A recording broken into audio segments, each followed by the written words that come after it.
This seems to me pure religion and undefiled, as it says in the scriptures. Seeing our brothers and sisters in need and doing something about it.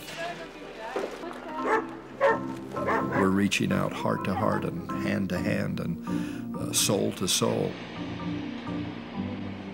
The church provided us food, hygiene kits, and clothing. I give thanks because at that moment they were always by our side. Even though we are not members of their church, we always receive their support.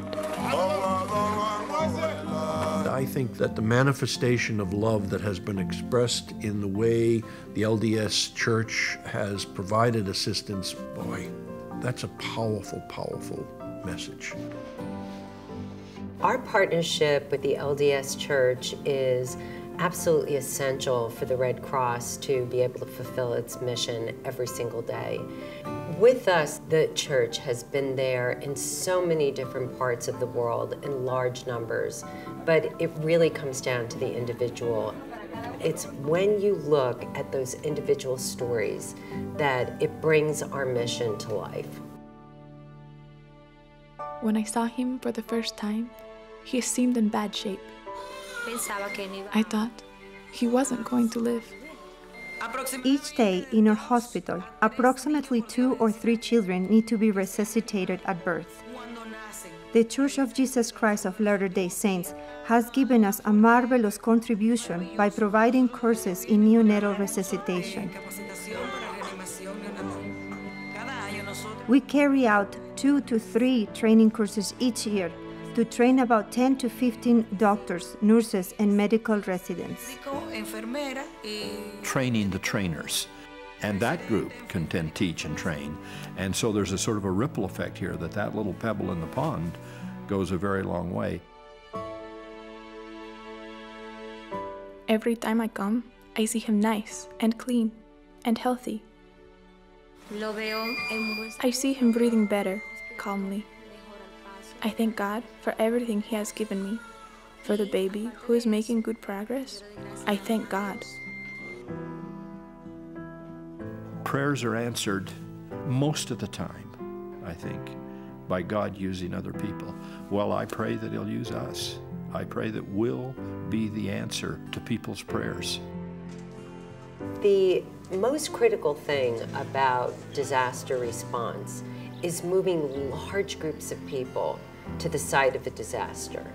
And there is no one that can mobilize groups of people better than the LDS Church. They have helped us in our vaccine program to help stamp out measles, which sadly is a disease that takes the lives of so many children each year. We're very aggressively vaccinating children all around the world, and they have helped us by providing feet on the ground to help us be able to do this.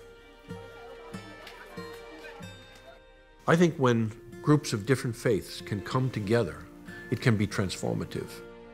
Not caring about what religion somebody might be, or what political persuasion or ethnicity, if you need help, you're helped. I think it sort of boils down to true believers of Christ and His teachings, and I'm amazed at every aspect of every life that the LDS Church touches throughout the world. In our country, very few people have water in their homes. All are used to the custom of going to fetch water from either the pond or rivers or streams. When people use dirty water, they are always affected by cholera, malaria, and it even goes to typhoid. Dirty water means unhappiness. There will be many sickness. Clean water means happiness. If I could speak for the people of Sierra Leone, I will say a big thank you to the Church of Jesus Christ of Latter-day Saints for blessing our lives, for coming to our aid at the most needed time, for saving lives, for saving children who would have died. We appreciate it so much. We all have ringing in our ears Jesus' declaration that inasmuch as you've done it unto the least of these, you've done it unto me. The great commandments are to love. It's a Christian motive of the highest order and a satisfaction that is far beyond anything of this world. If I would talk to the people that put these things together, is to tell them their time and their efforts do not go in vain, that many lives will be blessed, because I know how each of these things bless the lives of me and my people in those times of need. It makes me feel the love of God to know that we're all in this world to bless each other's lives.